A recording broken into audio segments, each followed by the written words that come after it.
Good morning, everyone, and welcome to the fourth in our Managing Diabetes in a Modern World series.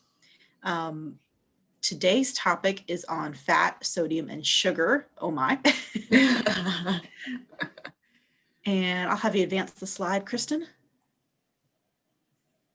So for those that may not know, University of Illinois Extension is the flagship outreach effort of the University of Illinois at Urbana-Champaign.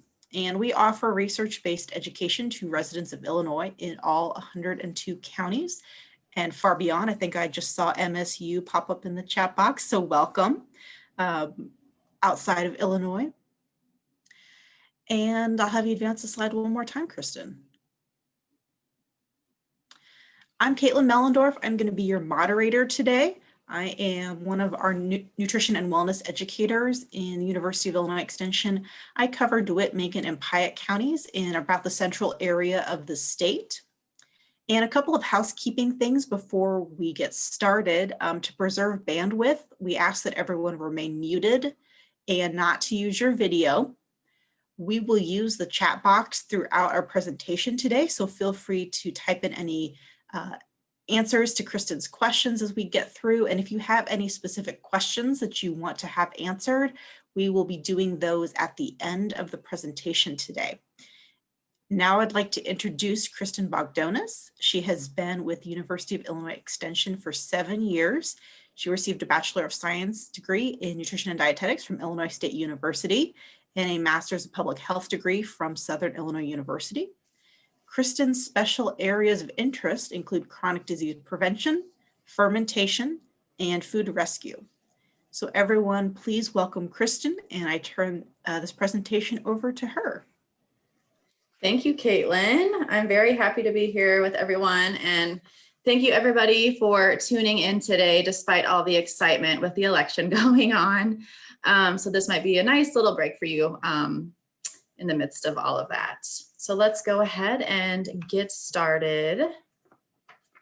So fat and sodium play an important role in a balanced diet, but how much is enough?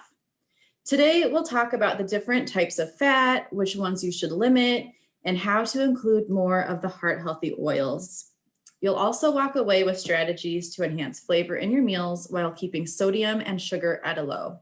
The ultimate goal is to improve the healthfulness of our meals without sacrificing flavor. It's also important to recognize food products that are typically high in fat, sodium, and sugar, and how to make healthier substitutions when cooking at home and when dining out. Did you know that each gram of fat you eat contributes 9 calories? That's twice as much as both carbohydrates and proteins, which both contribute 4 calories per gram. For this reason, it's wise to keep an eye on your fat intake, but more importantly, the sources of fat in your eating pattern. The American Diabetes Association, the American Heart Association, and the U.S. Department of Agriculture have made recommendations that Americans aim for a total fat intake of no more than 30% of calories and choose foods low in saturated fat. For example, if you eat 2,000 calories a day, then your limit on fat would be about 66 grams or 600 calories coming from fat. And as a reference, one piece of cheesecake contains 28 grams of fat. So that one piece of dessert is almost putting you at the halfway mark for your total fat intake for the day. A little fat goes a long way. If you count carbohydrates, you are probably familiar with the exchange lists.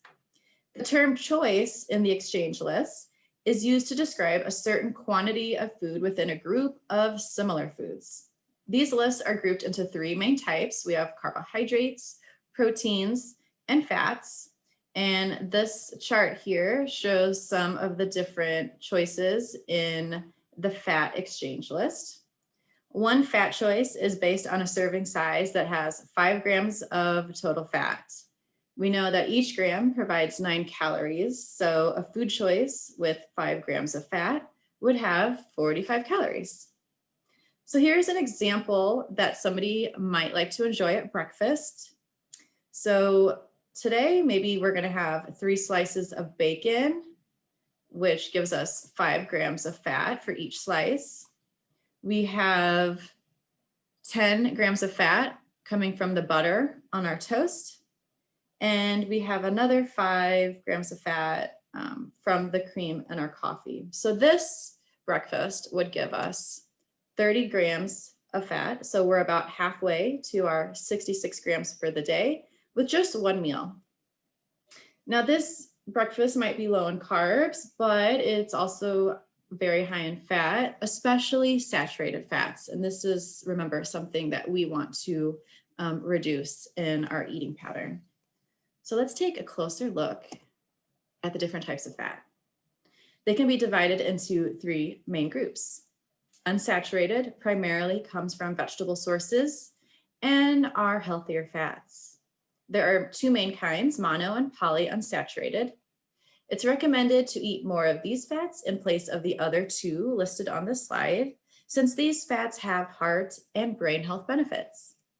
Saturated fats primarily come from animal sources and are considered less healthy and are solid at room temperature.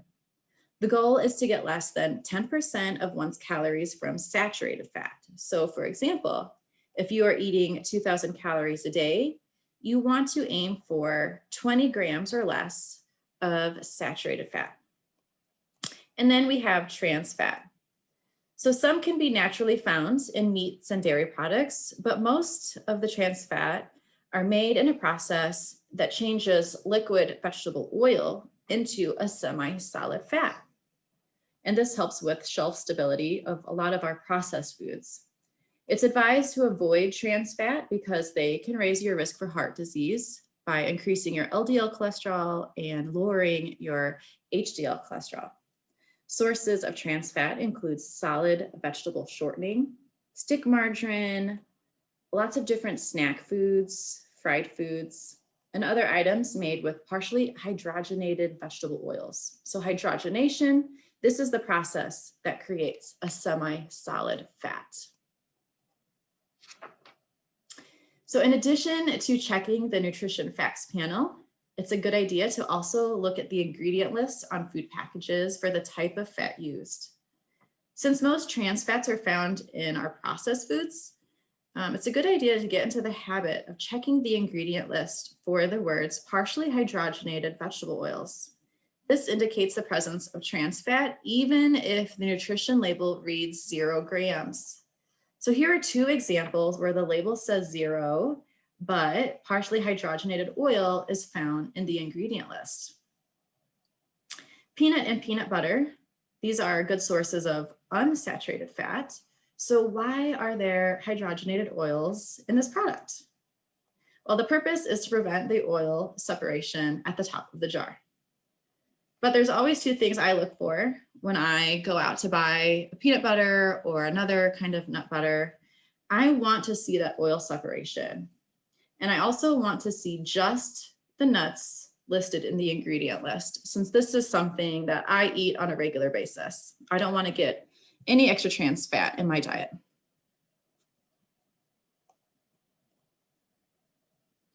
So for this slide, I'm going to bring up some images of different fat sources. And in the chat box, I want you to go ahead and type in which type of fat you think this food source is. Okay, so is it unsaturated, saturated, or is it a trans fat?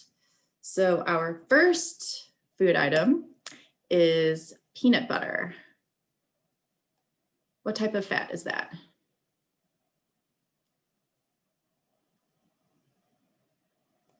All right, John says unsaturated. Any other guesses? That is correct. It is an unsaturated fat. So any of our nut butters will be unsaturated. Next up, we have butter. This is solid at room temperature. Correct. Judith got it. This is a saturated fat. Yes. All right. What about avocados? Very popular food right now.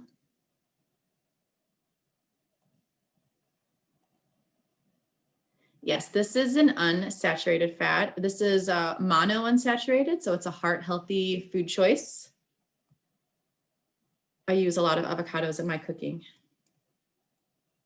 Tuna.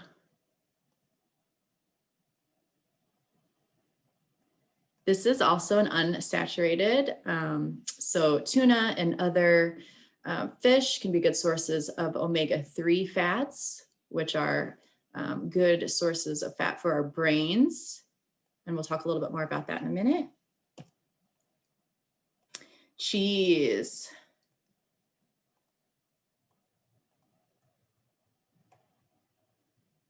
Cheese and dairy, what do you think? Yes, these are all saturated fats. So something that we want to enjoy in smaller amounts, that's for sure. Olives. Olives and olive oil, these are great everyday cooking oils. These are a monounsaturated fat. So for your heart healthy cooking, try to incorporate more of these. What about coconuts and coconut oil?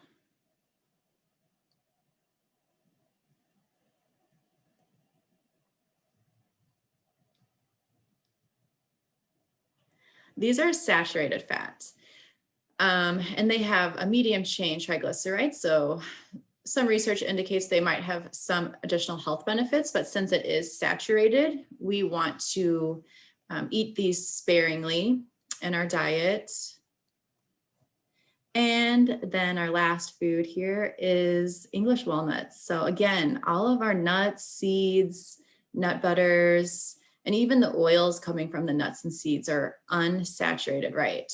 And these are all great, healthy, heart healthy cooking oils that you can utilize. So let's take a look again back at our breakfast from earlier. So since we should really be trying to get less than 20 grams of saturated fat a day, let's try to make some healthy swaps to see if we can do that. So we're going to cut back on the bacon. We're going to swap out the butter on our toast for peanut butter.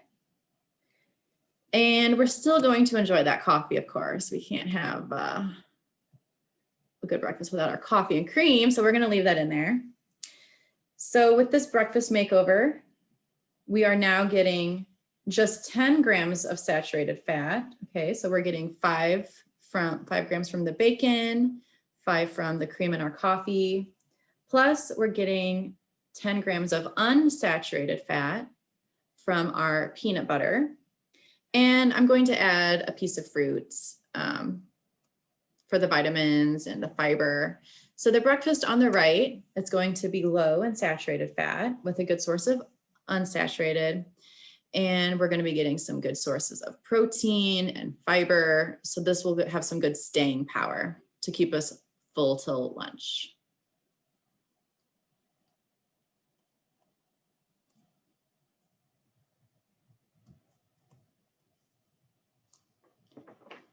So I'm going to leave you with some eating plan tips for the fat groups.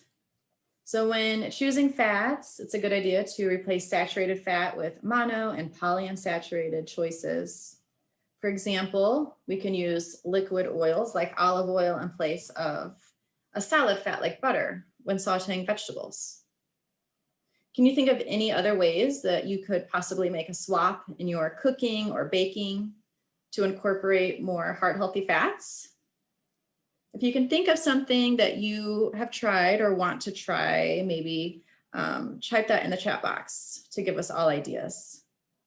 Something else I like to do is on my sandwiches, instead of putting mayonnaise, I like to use avocado as a spread, since that's a heart healthy fat and you still get that nice creamy mouthfeel from that texture.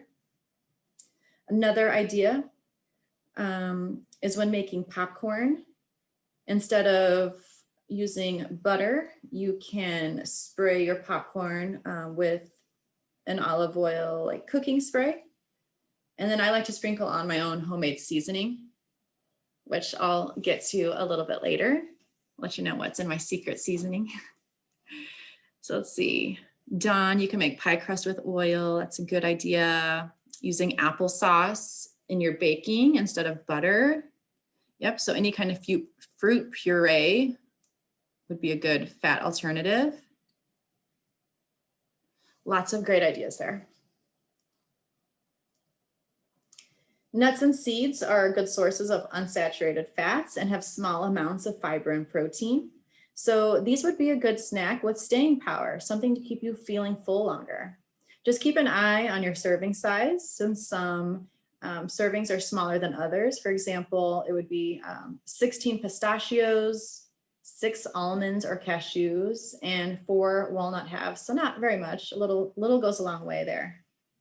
And then again, with the fish, trying to incorporate more seafood into our diet each week for that omega-3, those healthy brain fats. Some good sources of omega-3 in fish would be herring, salmon, tuna, mackerel, sardines, and trout. And some plant-based options for omega-3s would be ground flax seeds, hemp seeds, and again with the English walnuts.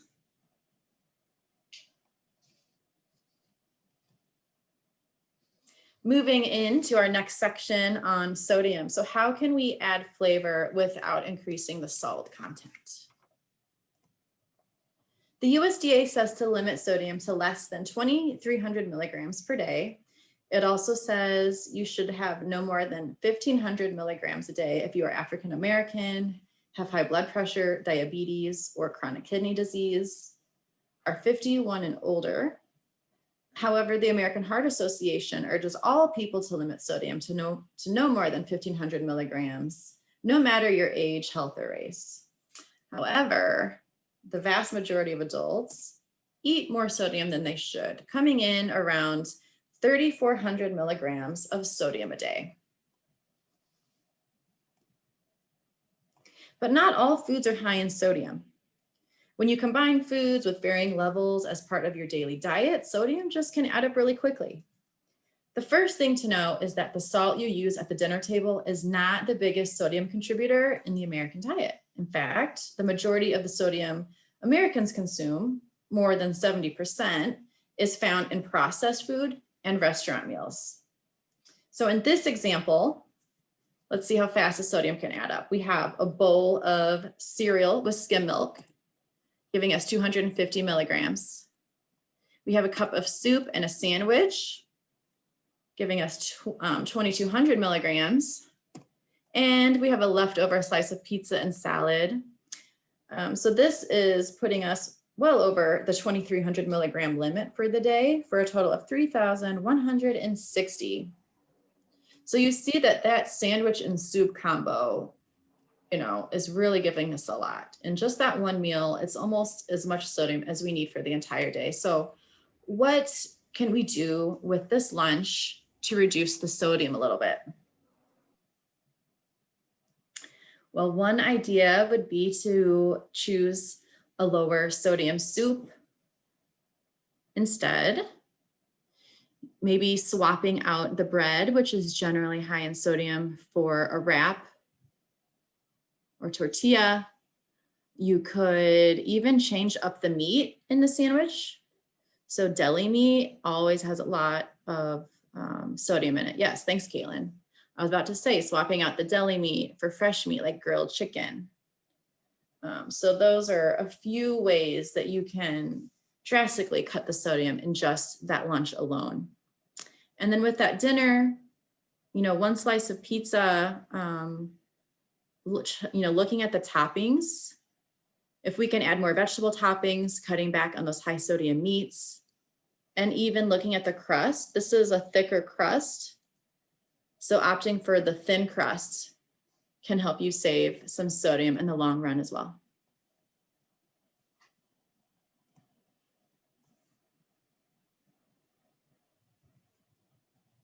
Yes, that is a lot of pepperoni on there. That's the meat lovers. All right, when shopping for low sodium foods at the grocery store, try to remember these 3 tips. Number 1, fresh fruits and veggies are naturally low in sodium, so it's a good idea to stock up on these as much as you can. They also make great snacks. So instead of reaching for those grain-based snacks that have a lot of sodium, try to go the fresh route with fresh fruits and vegetables and maybe a dip of some sort that you've made. Frozen or canned vegetables can be a good option too. Just look for the low or no salt added products. If you can't find like salt-free beans, for example, you can rinse them under running water to reduce the sodium content by about 30%. Number 2, when buying processed foods, read nutrition labels and choose products with less sodium. Canned soups, boxed meals, and even breads are some of the higher sodium foods found in the grocery store. Start checking the labels and comparing between brands to find the lower sodium options, especially if you eat these foods on a regular basis. Foods with 140 milligrams or less per serving are considered low sodium. So that's kind of the magic number. And then 3, a really easy way for quick comparisons in the grocery store is to use the 5% rule. This is something I use all the time to determine if a food is low or high in a nutrient. So things that I want to see lower, I want to see, total fat, saturated fat, cholesterol, sodium. I want to see those lower towards the 5% range. And then on the right-hand side, it says quick guide. So that 20% or more, that would mean high in. So things I want to see higher would be the vitamins, minerals, and fiber. So this example of macaroni and cheese, of course, the sodium is going to be very high. We all know that. So with one serving, just half of this container is going to give you 470 milligrams. That's 20% of your daily needs right there in 1 cup of macaroni and cheese. And there's easy ways that you can make your own mac and cheese at home. And one of those ingredients I'll get to here shortly.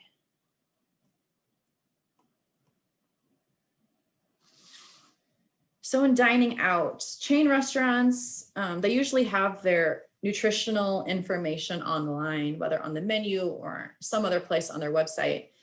A good idea is to check ahead of time if you know where you're going to find those lower sodium options. Sometimes a restaurant will have like a heart healthy menu, or they might put a heart next to a menu item indicating that it's lower in sodium.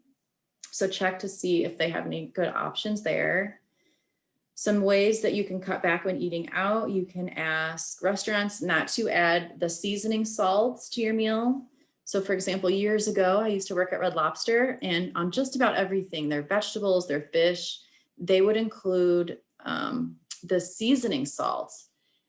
And I got in the habit of just asking them not to put that on my food. Well, I knew they were doing it because I worked there. So you don't always know, what they're adding to the food when they're preparing it. So just ask your server, is there any seasoning salt added, or can you ask them to leave that off? That's one easy thing you can do. Another thing is to ask for sauces and condiments to be on the side so you can add it yourself. You can always share an entree. So lots of different things you can do to cut back on sodium when dining out. The next time you find yourself eating out or carrying out, watch out for foods that are described on the menu with these words here on the slide, which indicates that they are high in sodium. And another source of sodium at the dinner table would be the bread basket.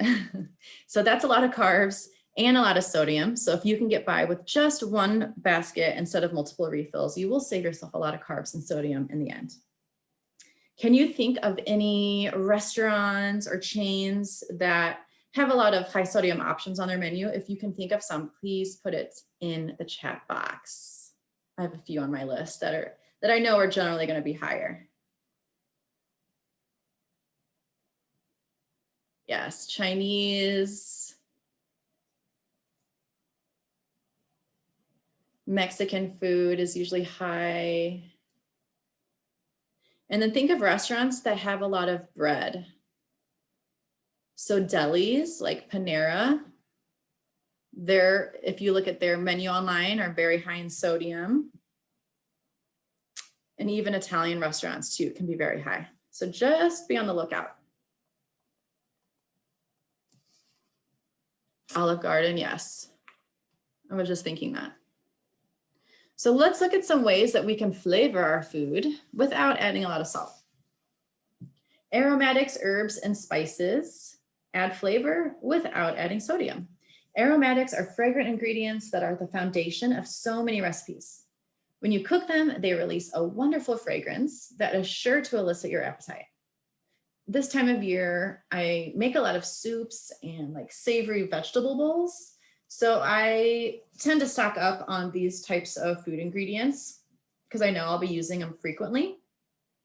One of my favorite smells is probably the combination of onions, garlic, and olive oil all simmering together on the stove, which forms the base of a lot of my weeknight meals. Something you can do is try to make your own marinade.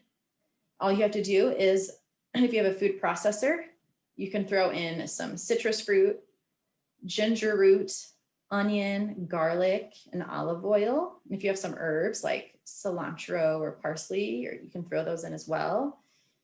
And then you can coat your chicken or fish and vegetables with this mixture.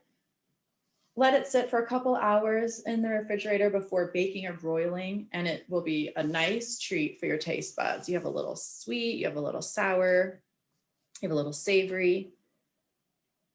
It's really good.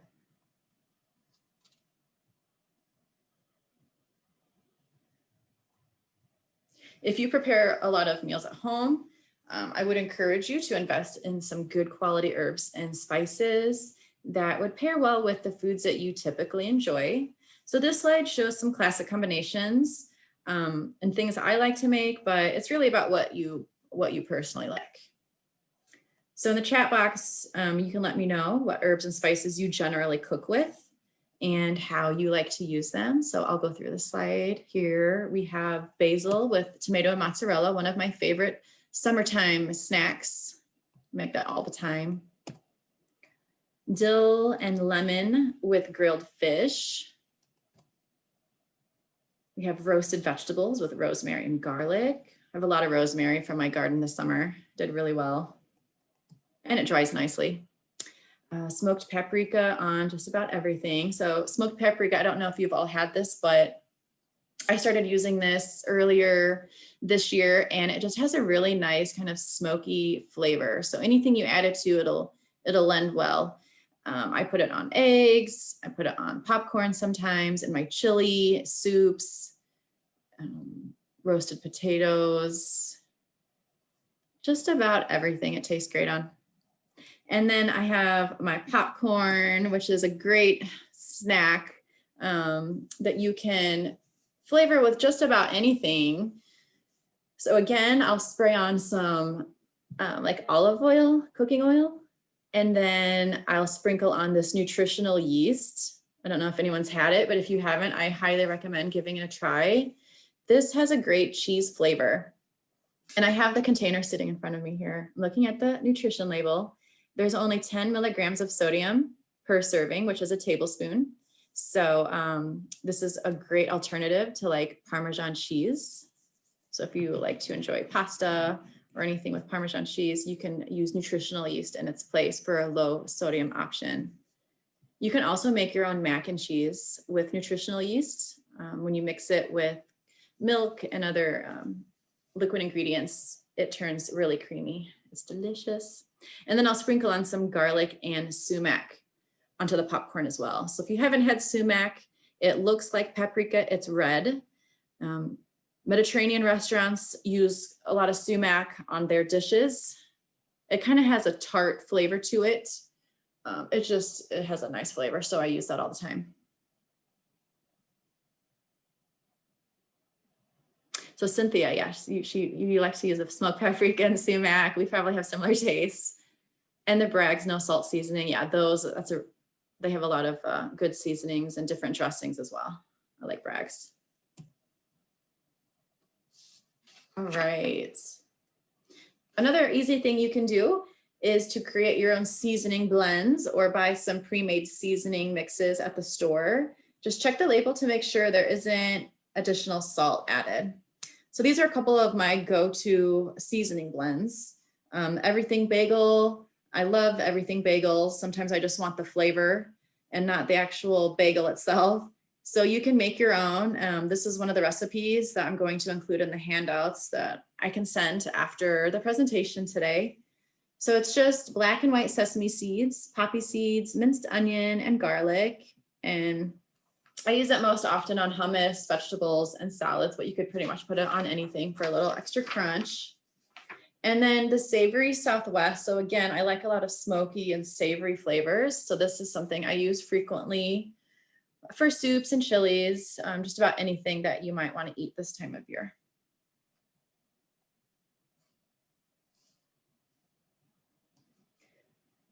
So I'm going to leave you with a few eating plan tips for this section on sodium.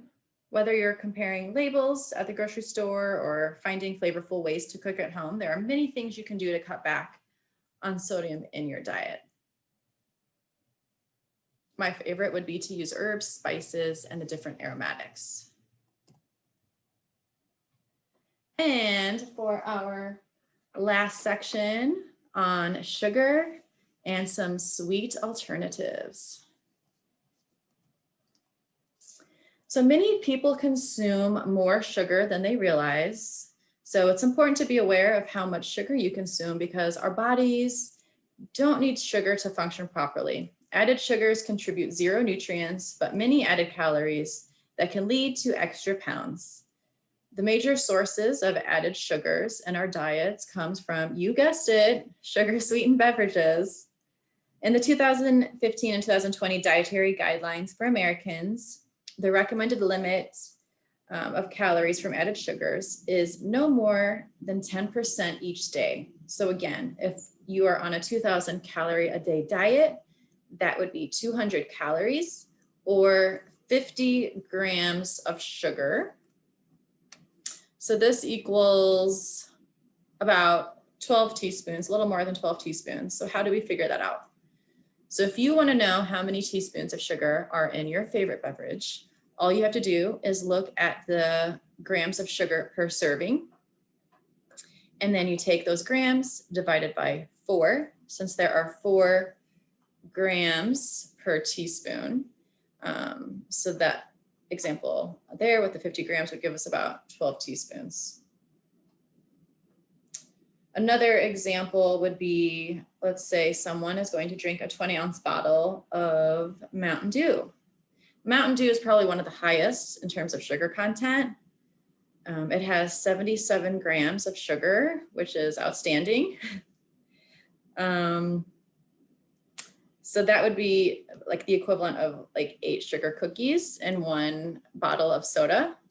And it's easier to consume calories in liquid form because you don't have to chew and eat anything. So it goes down a lot easier.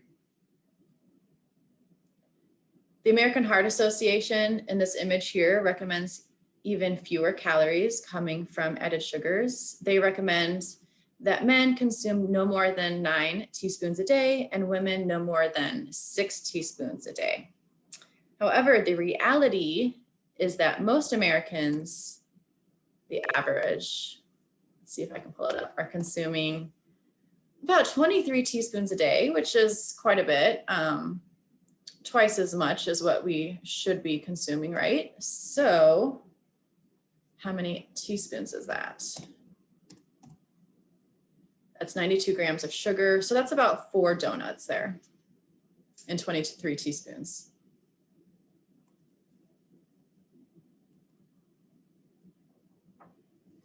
Sugars in your diet can be naturally occurring, like that found in fruit, milk, yogurt, or added during processing and cooking. And like sodium, most of the added sugars comes from processed foods and beverages. So it's a good idea to check those labels. There are 4 calories in 1 gram. So if a product has 10 grams of sugar per serving, like this example here, that's 40 calories just from the sugar alone, not counting the other ingredients. So how do you know how much sugar is natural versus added? Well, previously on the nutrition facts label, there was not a way to differentiate between naturally occurring and added sugars. However, with these new label laws, manufacturers are required to list added sugars on the label underneath total sugar, so where that arrow is. To determine the amount of carbs you consume, Focus on the number of total carbs. Naturally occurring sugar and added sugar are already counted in the number of total carbohydrates, along with other carbohydrates such as starches and fibers. So a good example here is thinking about yogurt. So we know yogurt and other dairy has naturally occurring sugar. And a lot of the flavored yogurts have a lot of added sugar, sometimes as much as a candy bar. So just keep an eye on your yogurt, if that is something you like to enjoy, to make sure you're not getting a lot of added sugars there. Some brands are marketed as having low sugar varieties, so I would encourage you to buy those if at all possible. So nutritive and non-nutritive sweeteners can enhance the flavor and possibly the texture of your food. Nutritive sweeteners are sugar replacers that supply calories in the form of carbohydrates and include sugar and sugar alcohols. In addition to table sugar, some examples include fruit juice, honey, maple syrup, and agave. These natural sweeteners are often sweeter than table sugar, so less is required. Sugar alcohols like mannitol and xylitol are generally added to processed foods and come from plants such as fruits and berries. They provide fewer calories than table sugar as the body doesn't absorb them as well, which causes their glycemic response to be low. You will see these a lot in sugar-free gums and candies and food products that are marketed as like diabetic foods. However, they still count towards the total carbs in the food item, plus excess consumption may have a laxative effect. So if you are sensitive to sugar alcohols, just make sure you aren't over consuming on the serving size. And then we have our non-nutritive sweeteners, also known as artificial sweeteners. So by themselves, they will not affect your blood sugar levels. They are considered free foods, which means they have less than 20 calories and 5 grams or less of carbohydrates. However, foods that contain artificial sweeteners have other ingredients that can still affect your blood sugar levels. Also, we don't know for sure if using these sweeteners in foods and drinks will make people actually eat or drink fewer calories every day, but we do know that reducing the amount of added sugar in our diets is a good thing. And then there's one at the bottom that's bolded, allulose. This is a new low-calorie sweetener. And I wasn't too familiar with this one, so I did look it up. On their website, it says that it has the same great taste and texture as sugar. It is found naturally in small quantities in foods like wheat, jackfruit, figs, and raisins. According to Susan Main at FDA's Center for Food Safety and Applied Nutrition, allulose is different from other sugars in that it is not metabolized by the human body in the same way as table sugar.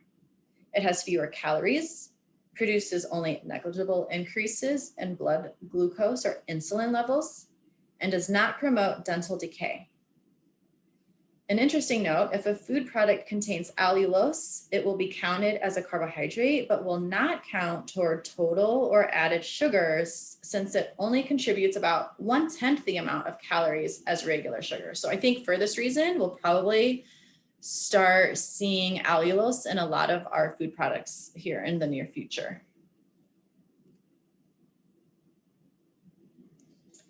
Artificial sweeteners can be used to sweeten food and drinks for less calories and carbohydrates when they replace sugar. The sweetening power of most of these is at least 100 times more intense than regular sugar, so only a small amount is needed. However, with allulose, it's only 70% as sweet as sugar, as you can see in the table here. These sweeteners require special instructions when baking since they don't perform the same way as sugar would. So it's probably a good idea to follow recipes specific to the sweetener that you are wanting to use. Usually the recipe might recommend leaving a little sugar in for texture and browning purposes. And again, allulose performs differently. It will brown like sugar, but it browns faster. So you just have to keep an eye on your baked goods if you're using that. And their website also says that it's better for desserts with a smooth texture as opposed to crunchy. So for example, if you use them in cookies, it'll produce more of a cake-like consistency. So in the chat box, let me know if you prefer one of these sweeteners over the others and how you like to use it in your cooking or baking, or maybe you use it for beverages. Some good sources for more information on these sweeteners is the Academy of Nutrition and Dietetics. Their website is eatright.org, and also the American Diabetes Association at diabetes.org. And I will put these resources in your handout as well as this table.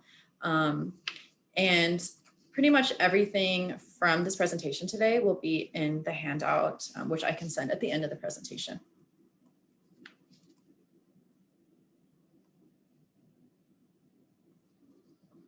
So I see a lot of stevia in the chat box here. That's interesting to know.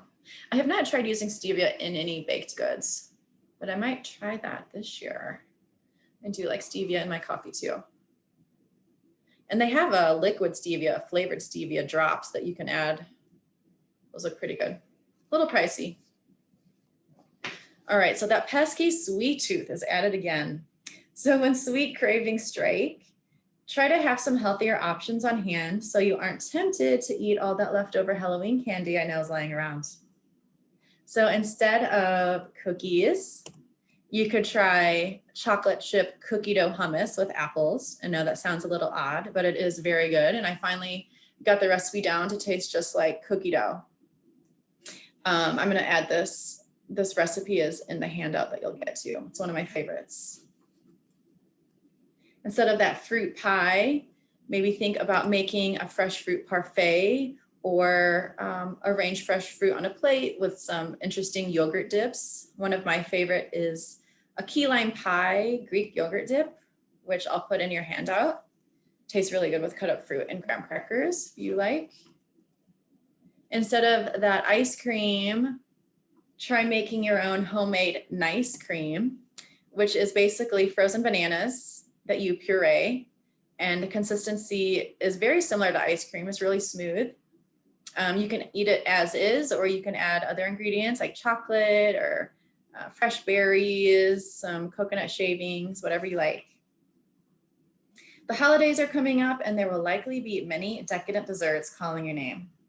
Instead of eating that entire piece of pie or cake, try the 3-bite rule. So the first bite is to taste it. The second bite is to savor it. And the third bite is to be satisfied with it. So I use this all the time, especially around the holidays, because there's so many different desserts. I just want to have a little bit of each without overdoing it. So by following this rule, you can still enjoy your favorite dessert while staying within your added sugar limits for the day. Here's a few eating plan tips I want to leave you with for the sugar section. Try to switch to unsweetened beverages whenever possible. Some good options would be unsweetened coffee and tea, or making your own infused waters. I like to use herbs with my fresh fruits. Lemons and limes are always good. If you want to get festive, you can do some cinnamon sticks and apple slices for fall flavors. Make sure you check the labels to reduce added sugars in your food. Now that there's a line for added sugar on the label, that's to your benefit. Try maybe some non-nutritive sweeteners to help cut calories in your beverages or baked goods. And of course, enjoy your sweet treats, but just a little less.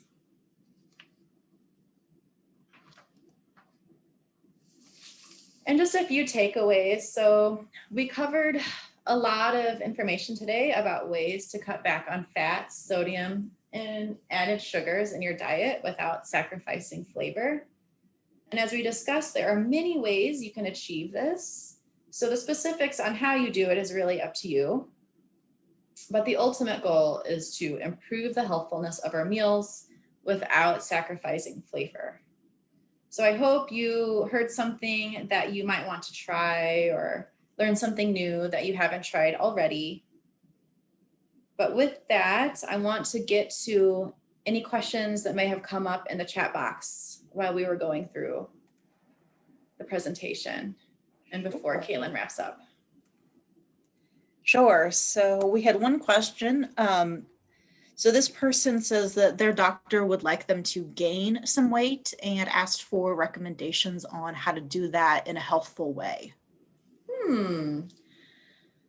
So I have heard people trying, smoothies, their shakes that are higher calorie, but still have a good nutritional makeup. So you can ask your doctor if he or she has any suggestions on those calorie boosting shakes that are available on the market. Another thing you can do, I like to make a lot of smoothies in the morning, and that's a great way to combine a lot of different ingredients like nut butters, even seeds, things that have a higher fat content. You could try incorporating those with fruits, maybe throw in a little spinach, if you like milk or dairy alternatives. So that would be a good way to get some higher calorie breakfast into your day. Yes, avocados. You can even probably buy some powders. They have different like protein powders that you could add in. If your doctor doesn't have any suggestions, you could talk to a registered dietitian. Some grocery stores have them on staff, so that would be a great place to start. Great, thank you. We had a question about when you were talking in the sodium section, talking about vegetable pizza crust. So that would be like cauliflower crust. I did go ahead and look. Okay. There was one brand that had 500 milligrams of sodium for the entire crust. Okay. So I was like, you could make your own, but I thought I would go look up a brand. But anything else you want to add about vegetable crusts? I have not used a lot of vegetable crust. I have attempted to make a cauliflower crust once.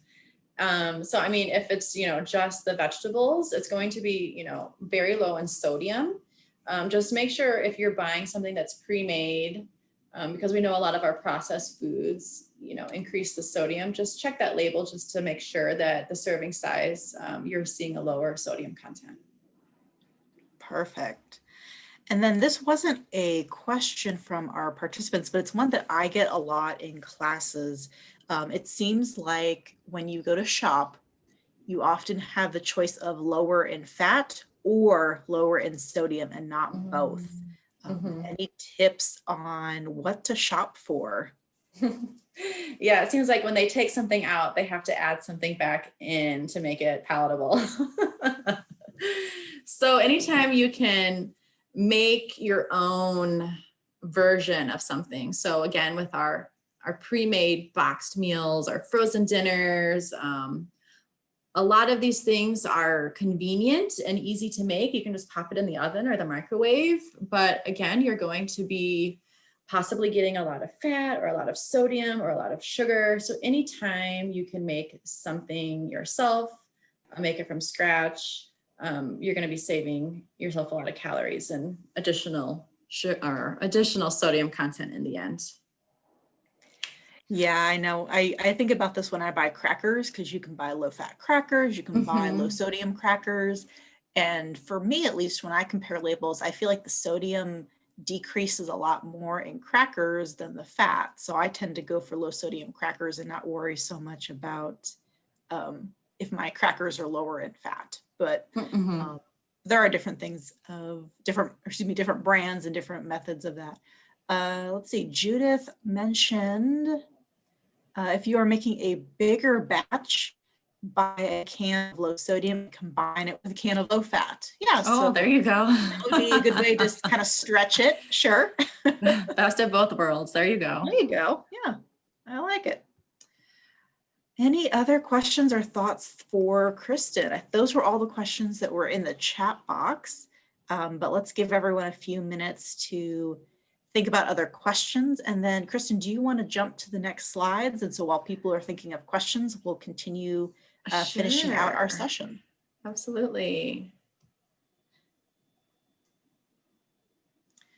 So just as a reminder, we have one more lesson in our webinar series that will be next Wednesday, November the 11th. And this will be the last one in our series. So we hope that you join us for that final one. And this will be on managing your risk. And so this will cover topics around the additional risk factors for diabetes. So for example, heart health is a concern when you have diabetes. Looking at your eye health, you're looking at your kidney health. So we'll have a variety of discussions on that. And, oh yeah, Lois, it is Veterans Day. So hopefully this won't interfere with any events that are going on in your area and you'll still be able to join us. But of course, we do record all of these sessions. So if you are unable to attend in person, we'll be posting the recordings later on so you can come back to those. And then I think, is there one more slide, Kristin? No, just my sources. Okay. So as we finish out, so again, if you still have other questions that you think of, let us know. Well, we're still got some time towards the end here. So after this session is over, we will send you a survey because we would love to have your feedback about this lesson and what you've learned and any steps that you plan to take from it. And as a reminder, within the survey, there is a section for you to enter your email address, and that will allow you to receive the print materials and program materials that Kristin mentioned, like the handouts. We give about 7 business days to receive those print and program materials. So please remember that it may take us a full week for that. And we ask that you complete the survey within 3 business days. So I guess that would be today, tomorrow, Friday, and then I guess Monday if you want to count another business day, just so that we give you some time to fill that out, but then also give us time to send those print materials to you. So please look for that in your email to come. And Kristin, we do have a couple other questions that popped up in the chat box. Marilyn asked, what about Coke Zero, which is, no calories, and any thoughts or preferences? Well, it's sugar-free. So if that is something you're going for, then that would be a good option. Again, with the sodas, I always recommend people, to reduce sodas in general in their eating patterns and try to switch to other beverages if possible. And I think it's a lot of what you mentioned earlier. So for the sweet things, the things that are less healthy, we still want people to be able to enjoy them, but it is very much looking at less overall. And then we had another question. Is there a place to share recipes?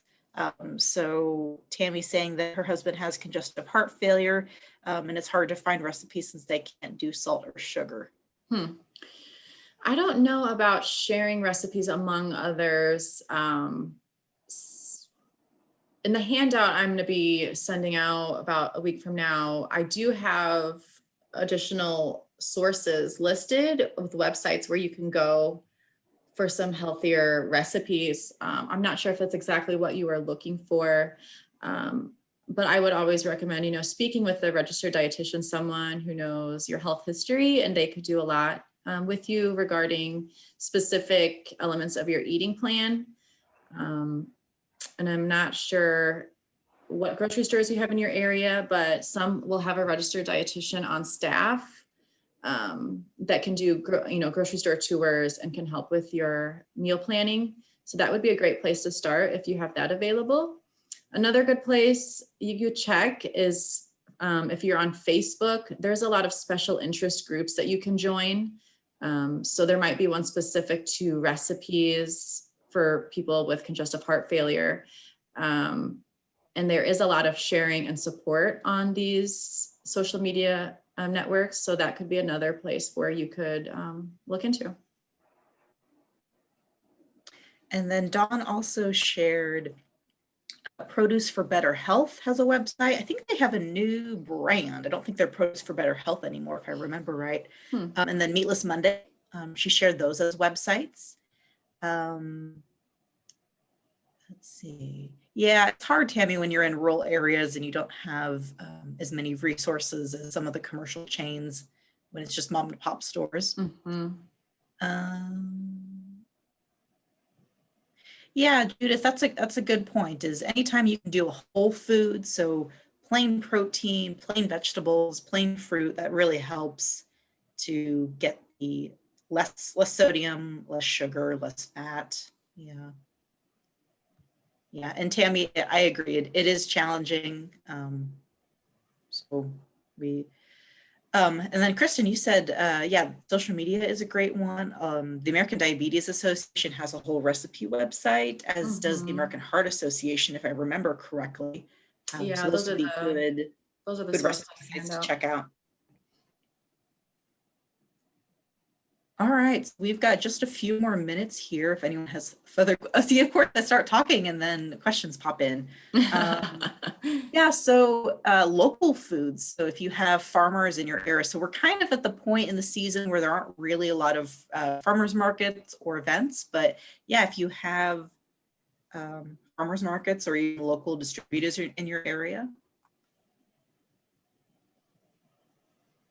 All great ideas. Yeah. Well, thank you everyone for tuning in, taking a break from all the election craziness. So I'll let you get back to your days, and I hope you have a great week. Again, if you have any questions or anything, in the meantime, please shoot us an email. And I look forward to seeing your surveys and get those handouts and recipes out to you. So thanks again, everybody. Have a great day.